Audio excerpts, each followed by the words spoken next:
오늘 은혜 받으실 하나님 말씀 봉독하겠습니다. 우리 함께 오늘 은혜 받을 하나님의 귀한 말씀은 구약성경 전도서 7장 1절부터 2절까지의 말씀입니다. 구약성경 전도서 7장 1절부터 2절의 말씀을 우리 다 같이 합심하여 봉독하겠습니다. 좋은 이름이 좋은 기름보다 낫고 죽는 날이 출생하는 날보다 나으며 초상집에 가는 것이 잔치집에 가는 것보다 나으니 모든 사람의 끝이 이와 같이 됨이라. 산 자는 이것을 그의 마음에 둘지어다. 아멘. 오늘 함께 봉독한 전도서 7장 1절과 2절의 말씀을 통하여 소유냐 존재냐라는 제목으로 여러분들과 말씀을 나누도록 하겠습니다. 제가 지난주에 설교를 준비하면서 3월 9일 조선일보 기사를 보는 가운데 마음이 따뜻해졌습니다.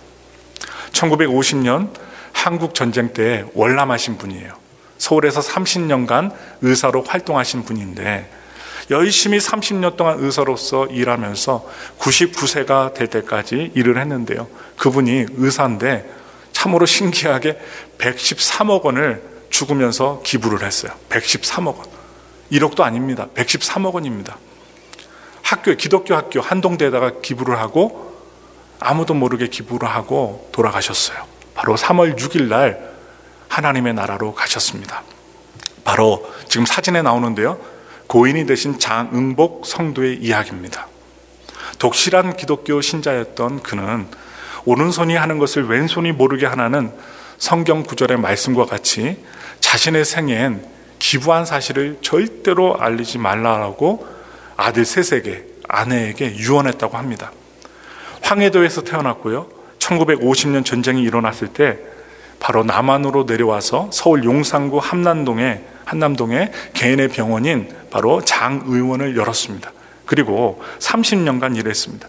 바로 1991년 은퇴할 때까지 밤낮으로 환자를 돌보면서 성실하게 의사로서 활동했던 분이셨는데 항상 검소하게 살았다고 합니다. 남에게 자랑하지 않고 검소하게 살았다고 합니다. 2015년 35억 7천만 원으로 시작해서 2020년 매년마다 1억에서 50억 원가량을 집안이 가난해서 돈이 없어서 학업을 중단할 수밖에 없는 그런 학생들을 골라서 기도하면서 도와주었다고 합니다.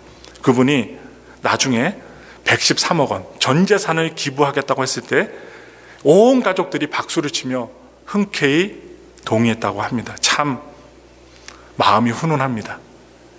요즘 같으면 어떻게 해요? 아버지 나한테 재산 주세요 할 텐데 박수 치면서 다 같이 동의했대요. 그의 소유에 대한 삶이 잘 드러나는 부분이 있었어요. 그 부분이 무엇이냐? 세 아들, 자녀들이요, 아버지가 2015년 기부를 시작하기 직전에야 아버지가 이렇게 돈이 많은 줄 알았다는 거예요. 그 전까지는 아버지가 이렇게 돈이 많은 줄 전혀 몰랐다는 점입니다. 이와 함께 의사로서 자신의 생활을 고맙게 생각하고 감사하면서 하나님께 살았고 예배드렸고 그리고 의사생활하면서 봉사를 했습니다. 형편이 어려운 환자들에게는 진료비를 전혀 받지 않았고 거동이 불편한 나이가 많으신 분들에게 대해서는 왕진도 서슴없이 진행하셨다고 합니다. 성실히 번 돈을 허투루 쓰는 법도 없어요. 이분이 이렇게 돈을 많이 벌 수 있었던 비결이 뭐냐? 의사생활하다가 주식을 했답니다. 기도하다가 주식을 했는데 돈이 많아진 거예요. 주식을 해서 30년 동안 부풀려져서 100억, 150억, 200억까지 번 것입니다. 성실히 번 돈을 허투루 쓰는 법도 없었답니다. 그의 아들이 고백한 말이 있어요. 마지막으로 말씀드리면 집에서 생일 잔치를 열어본 적도 없었고 거실 바닥에 깔린 카페트와 그 의사인 본인이 입었던 이 옷과 자녀들이 입었던 옷들이 바로 아내가 손수 뜨개질을 해서 옷을 만들어서, 지금 우리 교회도 뜨개질 잘하시는 분들이 계시는데 아내가 뜨개질을 해서 옷을 만들어 입었답니다. 다는 아니겠죠. 그리고 이 가정에 철칙이 있어요. 한 번 산 옷은 10년 이상 입는 거예요. 요즘 같으면 그런 생각 하지 못하죠. 저와 같이 젊은 사람들 양말에 구멍이 나면 그냥 버리잖아요. 근데 옛날에 아껴 쓰고 바꿔 쓰고 했던 분들, 가난했던 분들은 꿰매고 다시 꿰매고 꿰매어서 구멍을 꿰매어서 또 신고 또 신었어요. 그런데 이 집안이 한 번 산 옷은 10년 안은 절대로 버리지 않았다고 합니다. 100억이 넘는 돈이 있는데도 불구하고 이 모은 돈을 가난한, 공부 못하게 생긴 가난한 학생들에게 다 기부하고 소유를 자기 것으로 여기지 않고 하나님께 영광 돌린 믿음의 사람이었던 것입니다. 예수님을 따르는 존재로서의 삶을 사신 분이라고 오늘의 말씀과 잘 적용되는 분이라고 생각이 되어집니다.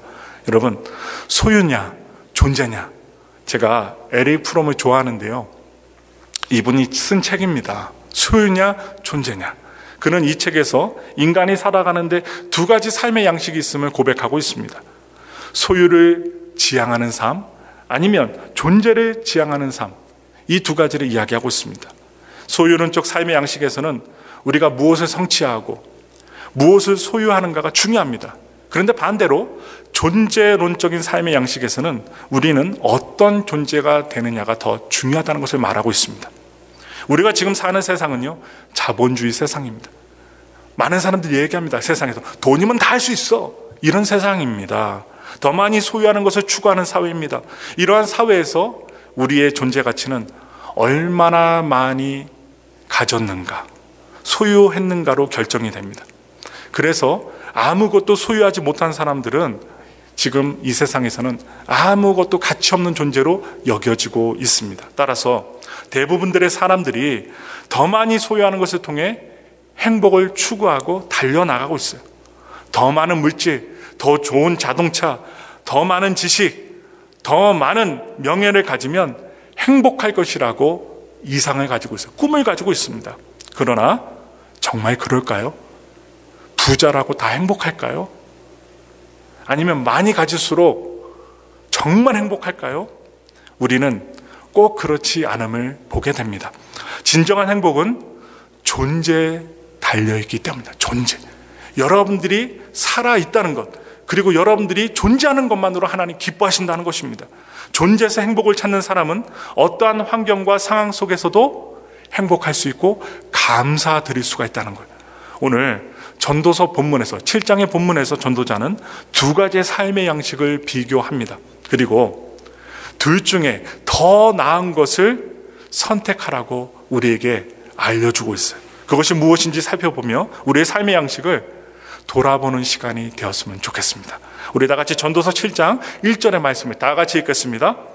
좋은 이름이 좋은 기름보다 낫고. 히브리어 원문을 살펴보면 이 좋은 이름, 좋은 기름이라고 했는데 그냥 이름이 기름보다 낫다라고 기록되어 있습니다. 이름은 뭐고 기름은 무엇일까요?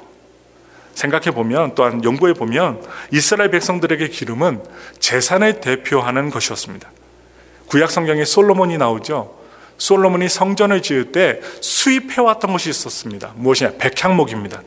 두로의 히람 왕으로부터 성전에서 사용할, 성전 건축에 사용할 나무를 수입했는데 그 대가로 이스라엘에서 지불했던 것이 있습니다. 무엇이냐? 올리브 기름과 밀이었습니다. 나무를 수입하는 대신에 올리브 기름과 밀을 주었던 것입니다. 기름이 바로 소유를 상징합니다.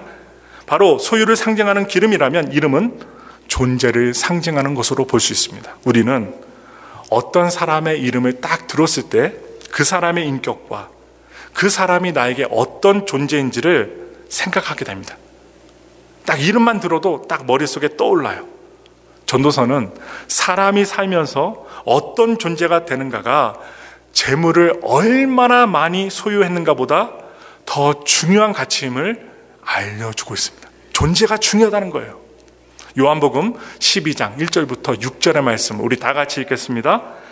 6월절 엿새 전에 예수께서 베다니에 이르시니 이곳은 예수께서 죽은 자 가운데서 살리신 나사로가 있는 곳이라. 거기서 예수를 위하여 잔치할새 마르다는 일을 하고 나사로는 예수와 함께 앉은 자 중에 있더라. 마리아는 지극히 비싼 향유 곧 순전한 나드 한 근을 가져다가 예수의 발에 붓고 자기 머리털로 그의 발을 닦으니 향유 냄새가 집에 가득하더라. 제자 중 하나로서 예수를 잡아줄 가룟 유다가 말하되 이 향유를 어찌하여 300데나리온에 팔아 가난한 자들에게 주지 아니하였느냐 하니 이렇게 말함은 가난한 자들을 생각함이 아니요 그는 도둑이라 동궤를 막고 거기 넣는 것을 훔쳐가미러라. 아멘. 예수님이 십자가에 달리시기 여세 전입니다. 여세 전에 일어났던 이야기예요. 바로 베다니 마리아가 자신의 비싼 돈을 들여서 향유를 삽니다. 그 향유를 자기가 쓰지 않고 예수님의 발에 부어서 머리털로 씻긴 이야기였습니다. 그때 가룟 유다는 이 향유를 300데나리온에 팔아 가난한 자들에게 주지 않았다고 마리아를 혼냅니다. 왜 가난한 자들에게 주지 않았느냐? 계산이 빨라요. 향유만 보고도, 냄새만 맡고도 얼마인지를 알았던 가룟 유다. 그러나 이 여인은 아무렇게 요동하지 않았습니다. 한 데나리온인데, 여러분, 한 데나리온은 당시 여러분 하루 품삯이었기 때문에 지금 300데나리온이라는 이 말은요, 노동자가 300일 동안 일해야 모을 수 있는 거액입니다. 바로 연봉입니다. 1년의 연봉을 한 번에 향유로 사서 예수님께 드린 것입니다. 이때 예수님은 요한복음 12장 7절에 말씀하십니다. 예수께서 이르시되 그를 가만두어 나의 장래할 날을 위하여 그것을 간직하게 하라. 이렇게 말씀하셨어요.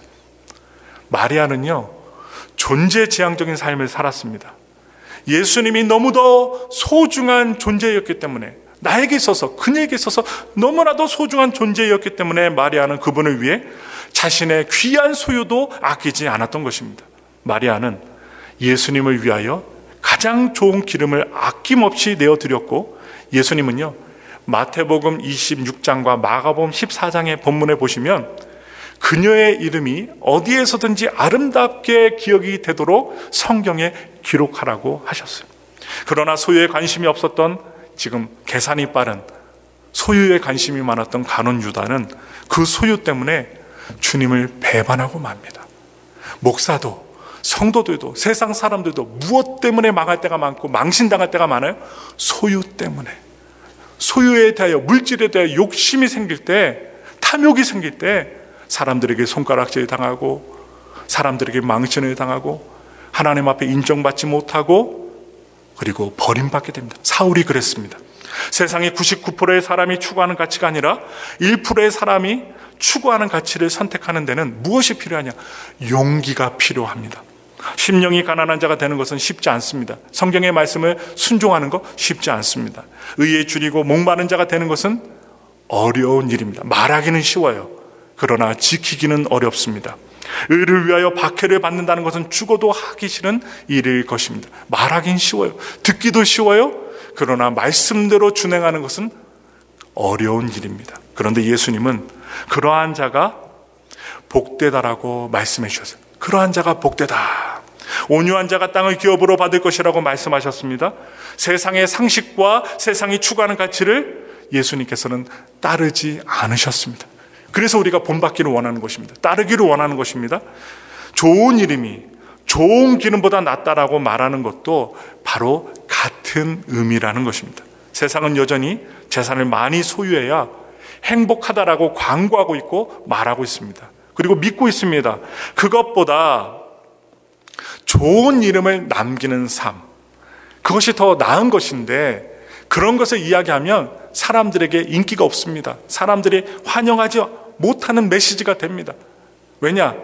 사람들이 소유와 돈과 권세와 명예를 좋아하기 때문입니다. 그런데 우리가 누구입니까? 신앙인입니다. 예수를 믿는 신앙인입니다. 바로 신앙인의 신앙은 인기를 추구하지 않습니다. 그러기에 믿음과 용기가 필요합니다. 신앙생활이 무료한 것은 믿음과 용기를 발휘하여 그러한 예수님의 진리를 경험해 보지 못했기 때문입니다.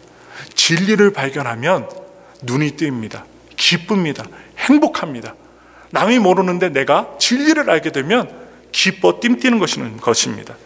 최초의 인간 아담도 소유냐 존재냐 이 두 개념에서 선택해야 하는 순간이 있었습니다. 그는 하나님께 순종하는 존재가 되는 것에 만족하지 않았습니다. 그는 하나님처럼 되기를 원했고, 에덴 동산을 자신의 왕국으로 소유하기를 원했습니다. 그래서 그는 자신을 더 지혜롭게 해주고 기쁘게 행복하게 해줄 것만 같은 선악과 지식나무의 열매를 선택합니다. 하나님이 맺어주신 짝이 권할 때 한번 고민도 안 해보고 함께 죄를 지어요. 그는 존재론적인 삶보다는 소유론적인 삶을 살게 된 것입니다. 소유한 것입니다. 그래서 결과는 더 풍성한 삶이 아니라 무엇이 오느냐? 죽음입니다. 파멸이었습니다. 가나안 땅에 들어간 이스라엘 백성도 바로 소유냐 존재냐 이 사이에서 무수한 선택의 순간이 있었습니다. 그들은 하나님 한 분은 그 한 분의 백성으로 존재하기보다는 더 많은 것을 소유하기 위하여 가나안 땅, 적과 꿀이 흐르는 땅에서 우상을 선택합니다. 결과는 더 풍성한 삶이 아니었습니다. 파멸이었습니다. 파멸. 오늘날 우리가 속해 있는 교회와 사회 속에서 하나님이 주신 소망을 발견하지 못하고 위기를 느끼게 되는 근본 원인은 무엇일까요? 그것은 대부분들의 사람들이 하나님이 원하시는 존재가 되기 위하여 살기보다는 더 많은 것을 소유하기 위해 정신줄을 놓고 살기 때문입니다. 정신없이 삽니다. 정신없이 달려갑니다. 돈을 벌기 위해서는 도덕, 하나님의 말씀 안중에도 없습니다. 그 결과 경제적인 번영, 떵떵거리며 살고 남들 앞에서 어떻게 합니까? 부자처럼 보일지는 모르지만 그러나 사회와 가족, 그 삶의 모습, 공동체는 급속도로 무너지고 있는 것이 지금의 오늘날의 현대화된 현실입니다. 예수님도 소유냐 존재냐 이 선택의 유혹을 받으셨습니다. 예수님도 받으셨어요. 사탄은 금식하신 예수님에게 다가와서 이렇게 얘기합니다. 마태복음 4장 3절의 말씀입니다. 시험하는 자가 예수께 나와서 이르되 내가 만일 하나님의 아들이거든 명하여 이 돌들로 떡덩이가 되게 하라. 이렇게 유혹합니다. 먹을 것으로 유혹합니다. 또한 세상에 아주 영광스러운 그 모습을 보여주면서 아름다운 모습을 보여주며 마귀, 사탄에게 절하면 그것을 소유할 수 있게 해주겠다라고 유혹합니다. 예수님은 이렇게 말씀하셨습니다. 마태복음 4장 4절의 말씀입니다. 사람이 떡으로만 살 것이 아니요 하나님의 입으로부터 나오는 모든 말씀으로 살 것이라 하였느니라 하시니 이렇게 말씀으로 대응하셨습니다. 사람에게도요 떡이 필요합니다. 소유도 필요합니다. 그러나 그것이 전부가 아니라는 것입니다. 떡과 소유가 전부가 아닌 것입니다. 결국 하나님의 말씀대로 사는 존재가 되어야 한다라고 예수님이 말씀해 주신 것입니다. 예수님은 겟세마네에서도 이렇게 말씀하셨습니다. 마태복음 26장 42절의 말씀입니다. 다시 두 번째 나아가 기도하여 이르시되 내 아버지여 만일 내가 마시지 않고는 이 잔이 내게서 지나갈 수 없거든 아버지의 원대로 되기를 원하나이다 하시고 예수님은 하나님께서 원하시는 존재가 되기를 선택하셨습니다. 자신의 원대로 살지 않고 하나님의 원대로 살았습니다. 그것은 나무에 달려 하나님의 저주를 받는 것이었습니다. 우리 다 같이 빌립보서 2장 6절부터 10절의 말씀을 읽겠습니다. 그는 근본 하나님의 본체시나 하나님과 동등됨을 취할 것으로 여기지 아니하시고 오히려 자기를 비워 종의 형체를 가지사 사람들과 같이 되셨고 사람의 모양으로 나타나사 자기를 낮추시고 죽기까지 복종하셨으니 곧 십자가에 죽으심이라. 이러므로 하나님이 그를 지극히 높여 모든 이름 위에 뛰어난 이름을 주사 하늘에 있는 자들과 땅에 있는 자들과 땅 아래에 있는 자들로 모든 무릎을 예수의 이름에 꿇게 하시고 아멘. 하나님께서는 소유보다 존재를 선택한 예수님에게 모든 이름 위에 뛰어난 이름을 주셨습니다. 자기를 낮추고 죽기까지 남들에게 침뱉음을 당하면서 모욕당하면서 죽으셨던 그 예수님, 바로 그 예수님에게 이 세상의 모든 권세를 주신 것입니다. 그 권세를 주신 것은 하나님의 비밀의 은혜라는 사실이에요. 이 비밀의 은혜는 예수님만 갖는 것이 아닙니다. 바로 주의 길을 따르는 말씀에 순종하는 믿고 용기를 가진 모든 자들에게 동일하게 주어진다는 사실입니다. 아브라함은요, 하나님께 명령을 받았어요. 내 본토, 친척, 아비의 집을 떠나 내가 내게 보여줄 땅으로 가라. 하나님이 강력하게 명령하셨습니다. 이 말씀에, 명령에, 하나님의 명령에 순종합니다. 토달지 않습니다. 그는 자신의 소유를 버리고 하나님의 말씀에 따라가는 존재가 되라는 그 부르심을 하나님께 받은 것입니다. 당시 메소포타미아 문명이 있어요. 그 문명의 중심지였던 갈대아 우르, 바로 아브라함과 아버지가 살았던 곳이죠. 그곳을 떠나, 그 도시를 떠나 변방으로 가는 것, 바로 가나안 땅으로 가는 것은 바로 상식 밖의 일이었습니다. 상식이 없는 사람이 갈 수 있는 행위였어요. 그에게는 믿음이 필요했고 바로 용기가 필요했습니다. 그러나 용기를 갖고 믿음을 갖고 오직 하나님의 명령에 따랐던 그에게 하나님은 그의 이름을 창대하게 하시는 복을 주셨습니다. 또한 모세 역시 같은 길을 걸었습니다. 우리 다 같이 히브리서 11장 24절부터 26절의 말씀을 읽겠습니다. 믿음으로 모세는 장성하여 바로의 공주의 아들이라 칭함받기를 거절하고 도리어 하나님의 백성과 함께 고난받기를 잠시 죄악의 낙을 누리는 것보다 더 좋아하고 그리스도를 위하여 받는 수모를 애굽의 모든 보화보다 더 큰 재물로 여겼으니 이는 상주심을 바라봄이라. 아멘. 애굽의 왕자의 아들의 삶, 모든 것을 소유한 삶, 그 삶을 내려놓고 하나님의 백성과 함께 고난받기를 모세는 선택합니다. 여러분 같으면 무엇을 선택하시겠습니까? 한번 생각해 보세요. 이 두 가지의 삶 중에 어느 것이 모세에게 더 행복했을까요? 히브리서의 본문의 표현처럼 모세는 애굽의 모든 보화보다도 주를 위해 수모를 받는 존재가 되기로 선택한 삶에서 더 큰 행복을 누리게 됩니다.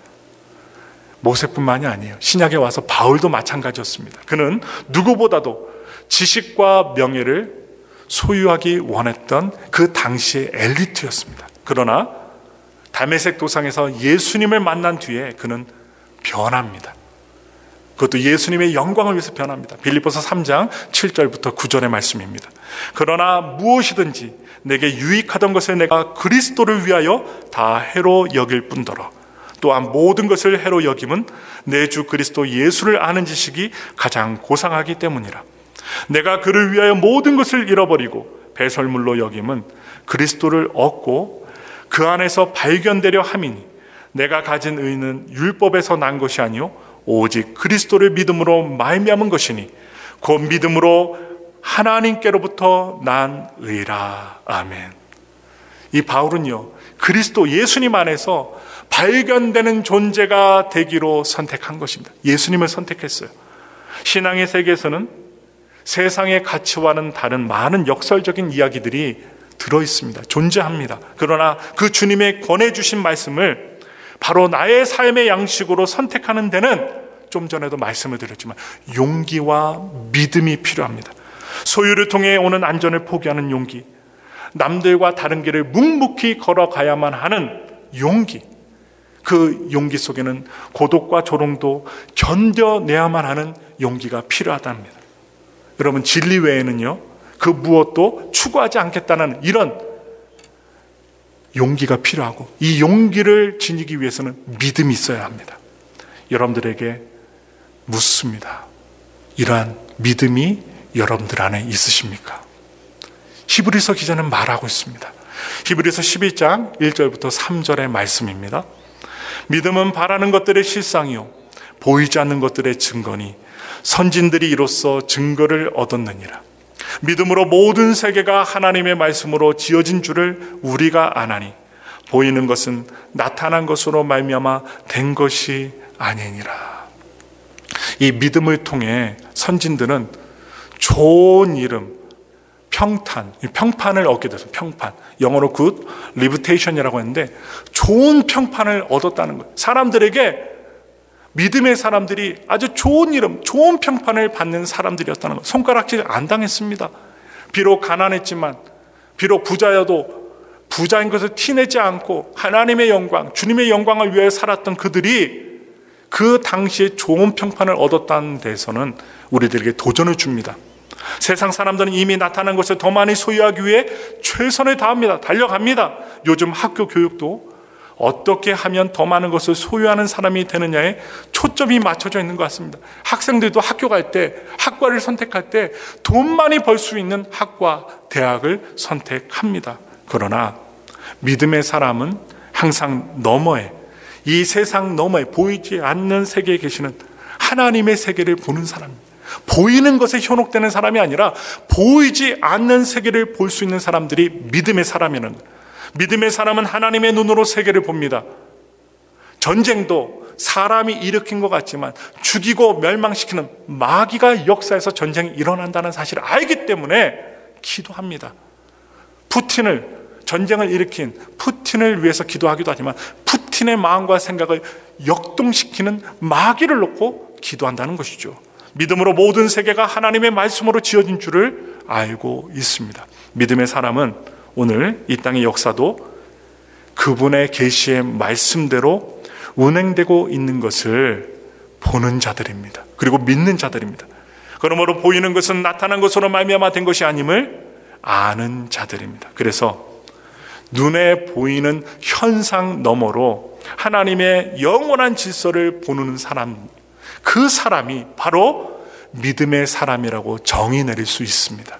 오늘날 교회는요, 소유를 숭배하는 그 문화에 둘러싸여 있습니다. 세상에 둘러싸여 있습니다. 세속적인 가치가 하나님의 나라의 가치보다 앞서가고 있습니다. 모든 언론과 그리고 매체가 다 소유에 집중하고 있습니다. 돈과 집과 명예, 그 소유에 대한 갈망이 하나님에 대한 갈망보다 더 크다라고 봅니다. 이제 우리가 오늘날 경계하여야 할 그 기독교의 적이 무엇이냐? 과거처럼 성경에처럼 핍박이나 박해가 아닙니다. 바로 세속주의입니다. 세속주의. 주님께 사랑받는 아름다운 이름보다 성공과 번영이라는 그 기쁨이 더 낫다고 말하는 바벨론의 문화가 바로 우리 교회 안의 문화요, 신앙인들의 문제가 된다는 사실입니다. 그러나 이 시대에 필요한 것은요, 교회의 세속주의를 개탄하는 사람이 아닙니다. 바로 이 실패한 교회를 위해, 세속주의에 물든 성도들을 위해 모세처럼 목숨 걸고 순종하며 기도할 사람이 필요하다는 사실입니다. 깨닫는 사람, 알고 있는 사람, 이 세상을 향하여 충보할 수 있는 사람이 필요하다는 것. 하나님의 영광을 보기 위해 헌신하는 바로 한 사람이 필요하다는 사실입니다. 이 세상은요, 현상에 의해서 지배를 받습니다. 보이는 것을 전부로 알고 보이는 현상에 좌우되는 세상입니다. 그러나 역사와 세상을 주관하는 건 누구십니까? 분명하게 말씀드릴 수 있습니다. 하나님이십니다. 하나님이세요.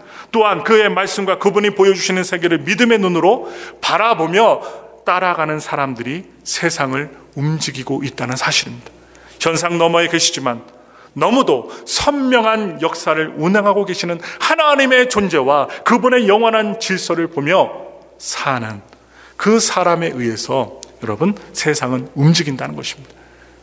세상이 움직이는 것 같지만 하나님이 움직이시고, 하나님은 그 믿음을 가진 존재로서, 하나님의 존재로서 믿음을 가진 사람들을 통하여 이 세상을 움직이고 계시다는 거예요.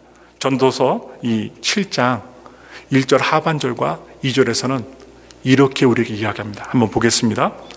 죽는 날이 출생하는 날보다 나으며 초상집에 가는 것이 잔치집에 가는 것보다 나으니, 이렇게 이야기합니다. 왜 잔치집보다 초상집에 가는 것이 낫다고 했을까요? 여러분, 잔치집 한번 생각해 보세요. 결혼식이나 환갑잔치 아니면 고위잔치, 이런 잔치집에서 우리의 관심은 현재의 즐거움을 소유하는 것에 중심을 둡니다. 현재 즐거움을 누리는 거예요. 그런데 초상집에서 우리는